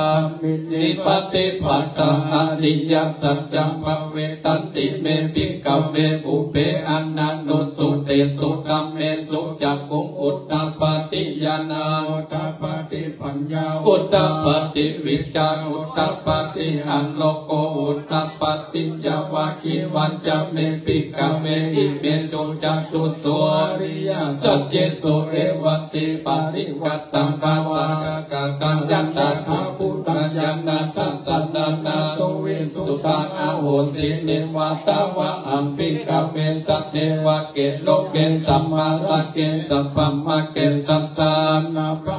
มณิยาปัจจยสัตเทวะมนุสยาอนุตตรังสัมมาสัมพุทธิงอภิสัมพุทโตปัจจยสิญญโตเปภูเมภิกขเวอิเมสุจักตุโสอริยสัจเจโสเอวันติปริวันตาวัฏสักกาลังยัตตาพุทธญาณทัสสะนังนาวิสุทธังโอโหสิอัตตะอัมภิกขเวสัตเทวะเกโลเก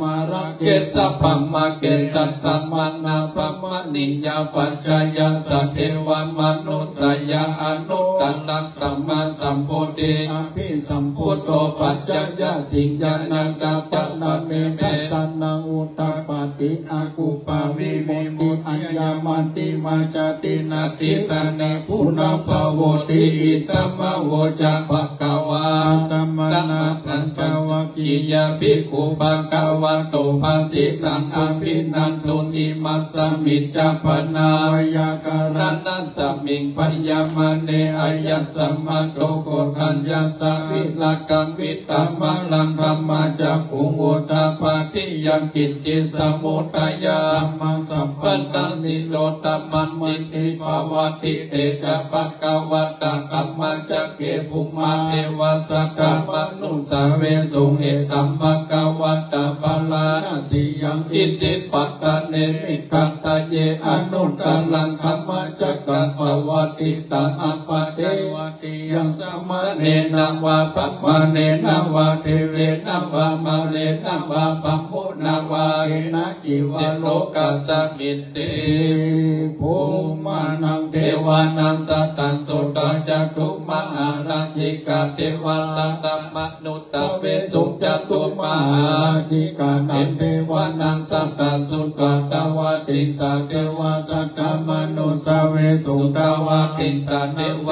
นังสัตตาสุตวายามาเทวสัตตมนุสเวสุยามานังเทวนังสัตตังสุตวาทุสิตาเทวสัตตมนุสเวสุทุสิตานังเทวนังสัตตังสุตวานิมานาราติเทวสัตตมนุสเวสุนิมานาราตินังเทวนังสัตตังสุตวาปัลลานิมิตาสัสวัตติเทวสัตตมนุสเวสุปัลลานิมิตาวัสวัตตินังเทวนาสัตตังสุตวาธรรมกายิกัจฉาเทวสัตตมนุสเวสุพัมมาปาริสัจจานังเทวนาสัตตังสุตวาพัมมาปาโรหิตาเทวสัตตมนุสเวสุพัมมาปาโรหิตานังเทวนังสัตตังสุตวามหาพรหมาเทวสัตตมนุสเวสุมหาพรหมานังเทวนังสัตตังสุตวาปาริตาภาเทวสัตตม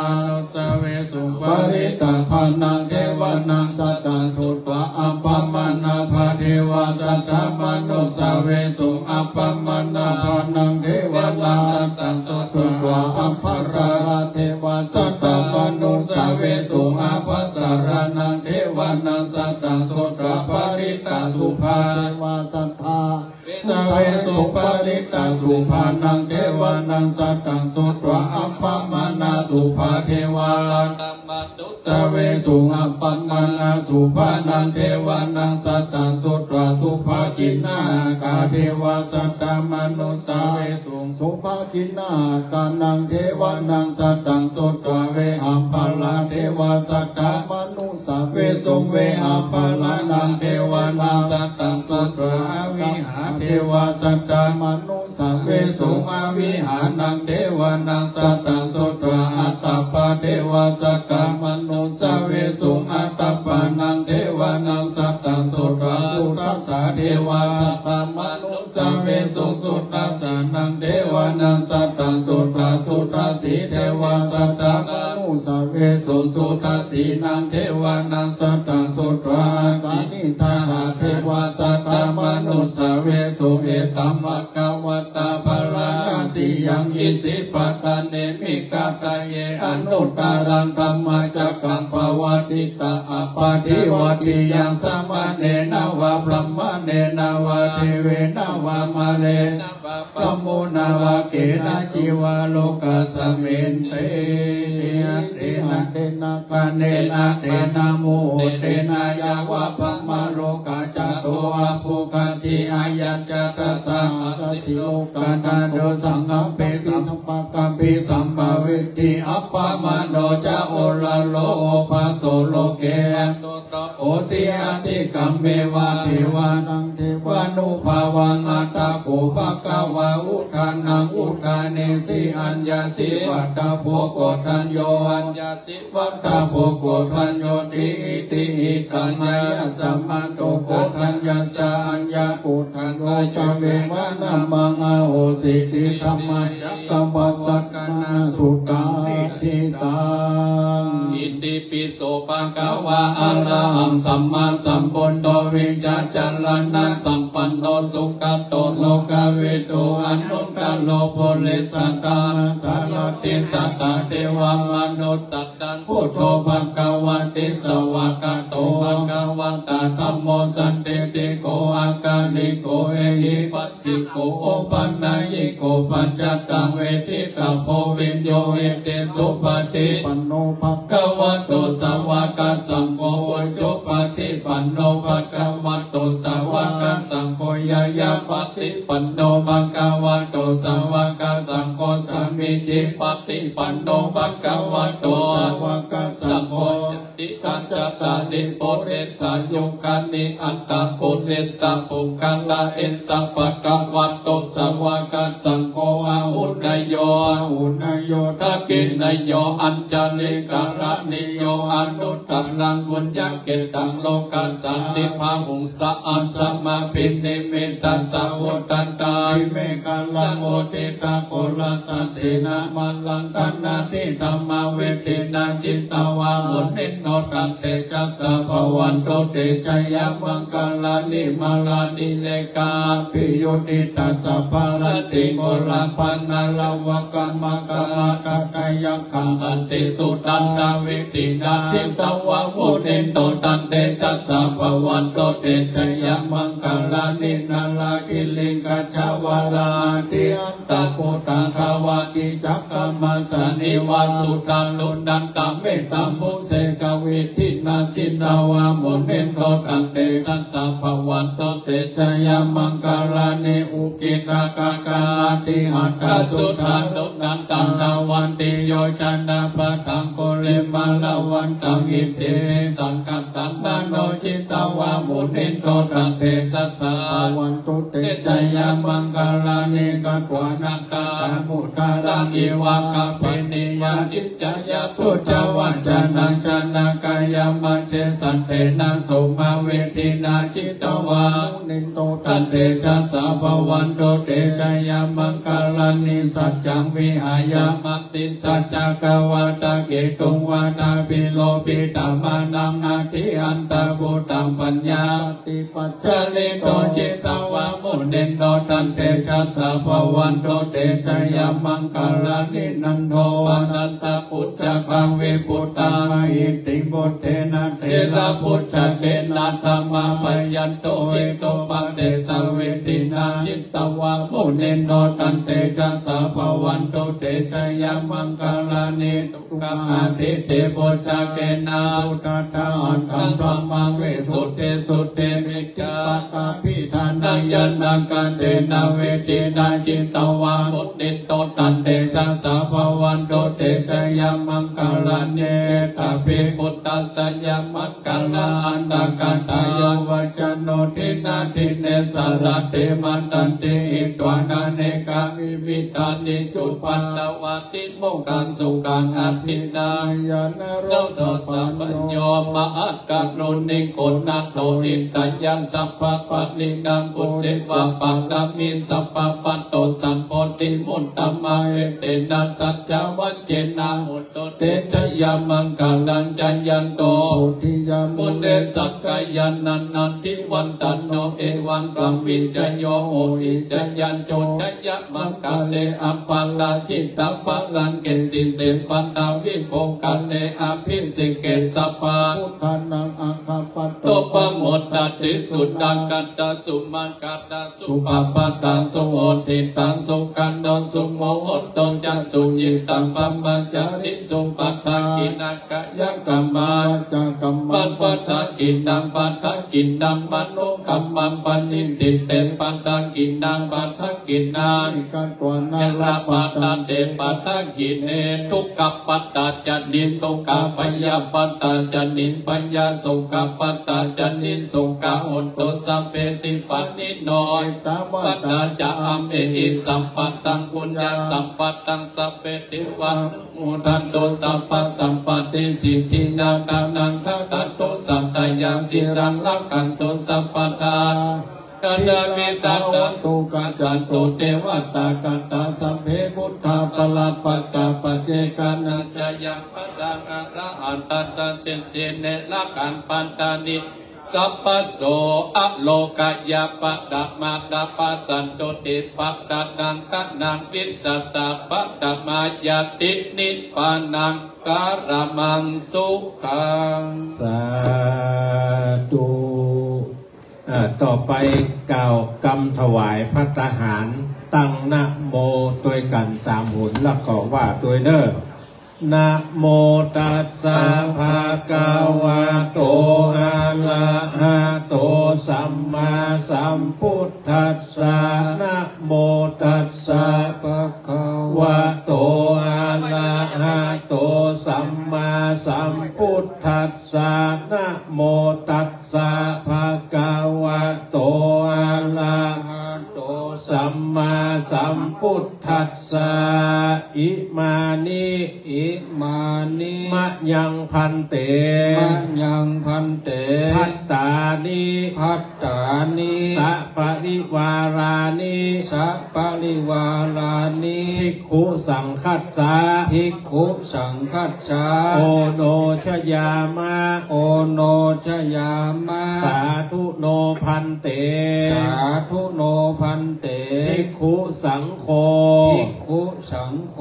อิมานิ อิมานิ พัตตานิ พัตตานิ สัปริวารานิ สัปปริวารานิ ปฏิคันหาตุ ปฏิคันหาตุ อัมหากัง อัมหากัง ทีฆรัตตัง ทีฆรัตตัง หิตายะ หิตาญา สุขายะ สุขาญา ข้าแต่พระสงฆ์ผู้เจริญ ข้าแต่พระสงฆ์ผู้เจริญ ข้าพระเจ้าทั้งหลาย ข้าพระเจ้าทั้งหลา ขอย น้อมถวาย ขอน้อมถวา ภั ย ตตาหาร ภัตตาหาร กับทั้งบริวาร กับทั้งบริวาร ทั้งหลายเหล่านี้ ทั้งหลายเหล่านี้ แด่พระสงฆ์ แก่พระส ข งฆ์ อพระสงฆ์ ขอพระสงฆ์ จงรับ จงรับ ภัตตาหาร ภัตตาหาร กับทั้งบริวาร กับทั้งบริวาร ทั้งหลายเหล่านี้ ทั้งหลายเหล่านี้ ของข้าพระเจ้าทั้งหลาย ของข้าพระเจ้าทั้งหลาย เพื่อประโยชน์ เพื่อประโย เพื่อ ชน์ ความสุข เพื่อความสุข แก่ข้าพระเจ้าทั้งหลาย แก่ข้าพระเจ้าทั้งหลา ต ย ลอดกาลนานเธอญ ตลอดกาลนานเทินลำดับต่อไป ขอนิมนต์และเชิญตัวแทนศรัทธาญาติโยมที่มีรายชื่อดังต่อไปนี้ ได้เข้าประเคนเบื้องต้นขอนิมนต์ท่านพระครูธีรธรรมพิสุทธิ์เจ้าอาวาสวัดสำเบิง เจ้าคณะตำบลสำเบิงใต้นิมนต์ท่านได้เมตตาประเคนกันพระพุทธขอกราบอาราธนาครับ ต่อไปเชิญศรัทธาจำนวน10 ท่านที่มีรายชื่อดังต่อไปนี้ ได้เป็นตัวแทนของพี่น้องศรัทธาที่มาจากทั่วทุกสารทิศได้ตั้งจิตตั้งใจเข้ามาประเคนจำนวน10 ท่านการเกณฑ์นั้นคือเกณฑ์น้ำแล้วก็มีปัจจัยสวยดอกตั้งที่ด้านสั่งนี่เนอะปัจจัยเกณฑ์จ้องกับอย่างก็ของตุลุงประมาณที่ใส่ตลับปัดแล้วก็หอมเตียมต้องอันนี้เกณฑ์เตือกเกณฑ์ก้านน้ำเจิญป้อนนางบุญทองแก้วแก่นคำบ้านดอนใจยางคามได้ชื่อแล้วก็ลุกมานั่งประจำตนที่1ป้อทวินหลุยจำหมอนประธานสวไม่ใช่สมาชิกวุฒิสภานะสวดอนใจเข้ามาเด้อมาโดยท่านพระครูวิพัฒน์บุญยสารแล้วก็3ขอเชิญคุณยันยงพาใจธรรมอยู่อำเภอแม่วาง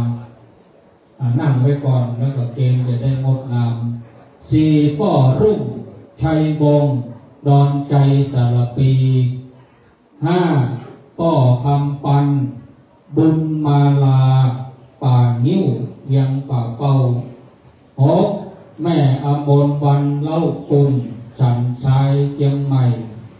7แม่เครือวันดวงคำหนองเต่าคำสันทรายเต่าเนี่ยเป็นคำนะตื้อกับดวงคำเห็นบ้างแล้วที่8แม่ลาวันกุยคำเนี่ยมาคำละอยู่เมืองที่ละปูน9แม่ครูเพลินพิษทิพย์พฤกษ บ้านเป็นหนปูนศิษย์แม่พรศิริกันเท่าคงหัวเวียงป่าเป้าอันนี้ตัวแทนม่อนจอมพอลูกศิษย์ตูลุงดอยภาคบ่ายจะยังมีแห่งสุดหนึ่งศรัทธาอันนี้สุดแรกภาคเจ้าพร้อมแล้วหมู่เฮากับปนมมืออาจจะได้เกณฑ์พร้อมกันช่างภาพบันทึกปีหน้าเก่ามาพอว่าปีนี้เฮามาปีที่18ปีหน้าเป็นปีที่19นะไปอยู่กัน19อุ้ยว่า19หัวเขาพอดีใจแข็งไว้ก่อนเด้ออุ้ยเนาะเอาใจแข็งรักษาสุขภาพไว้เนิ่นประเคนพร้อมกันประเคนเรียบร้อยแล้วก็ไปนั่งที่เก่าเดินออนที่ตัวเก่าได้ไปนั่งประจำที่ไหนโอ้ขอโทษนะแต่เดี๋ยวช่วงบ่ายนี้มานั่งในศาลานี้ได้เลยคนหนุ่มนั่งกับปืนเดี๋ยวถ้าบ่ายจะเปลี่ยนเวลากับศรัทธามานั่งกับปืนได้เรียบร้อยก็นิมนต์ครูบาอาจารย์ได้ปั่นปอนศรัทธาเฮาบ่มีน้ำยากับแปลงใจเหมือนน้ำยาลงไปนิมนต์ครูบาอาจารย์ได้ปั่นปอนนะครับยะถาวาริวหาปุราปาริปุเรนติสาการังเอวะเมวะอิโตทินังเปตานังอุปกัปปติอิจิตังปฏิตังตุมังยิปะเมวะสมิจฉันตุสัพเพปุเรนตุสังกัปปะจันโทโสยะถามณิโชติระโสยะถาสิทธิพระนังลาปังโสติวัตสุอัมบาลังสิริอายุจักวันโนจักโภคังบุติจะยะสาวาสาตวัสสะจารชีวสิทธิภวันตุเตระปิติโยวิวัชชันตุสัพพะโรโกวินัสสตุมาเตวัตวันตะโยสุขีทีพายุโภภวะอภิวาทานาสิริสานิจังวุฒาญาญิโนจัตตารโอธัมมาวัฏันติอายุวันโนสุขังภาลังสาธุสาธุสาธุอ้าวตู้โรงแรมเดี๋ยวนี้ยังได้บอกว่ามีมนท่านหลวงปู่โทรทานพิทักษ์ภาคเจ้านี่เป็นอันว่าบัวละบวนลงไปจำเดียวเตะห่อเข้าไผ่เตะห่อเข้ามันไผ่ห่ออย่างมากกับเตะไผ่ที่จะเอาถวายพระทหารเพลงก็เอาไปได้เลยเนอะที่อาคารเจ้าพลมานีหมูทางเหนือทางใต้นะอาคารหลังที่วันออกแจงใต้วิหารเข้ามาตะวันออกยกเว้นหลังปูนบินหน้าหลอกใต้อาคารหลังนี้เนอะติดป้ายนะทางออกหรือว่าห้องน้ำนั่นป้ายอยู่ฮันอาหารเพลงจะเพิ่นจะถวายในฮันใครมีอย่างจะเอาไปตานเอาไปได้เลยส่วนศรัทธาฮอทั่วไปใครมาได้ปักตูนก็ปักประเดี๋ยวนี้ถ้าว่ากระเดียวจะกินข้าวกันเตะห่อเข้าไผ่เตะห่อเข้ามันเลยเด้อไผ่ห่ออย่างมากก็เตะไปไผ่บัติภารกิจอย่างอยู่ด้วยกันช่วงบ่ายเพราะเก้าวัดที่เขานิมนต์มานั่นจะมาช่วงบ่ายคือมดเดินมาช่วงบ่ายมีวัดงามแมงวัดหลวงพ่อเจ้าคณะอำเภอวัดดับไทยวัดบ้านปอกบ้านป๊อกและวัดเสมิงวัดเมษสาบใต้วัดน้ำลินวัดแสงทองวัดเมษสาบเหนือวัดก้าสาราเก้าวัดนี้เขาจะนิ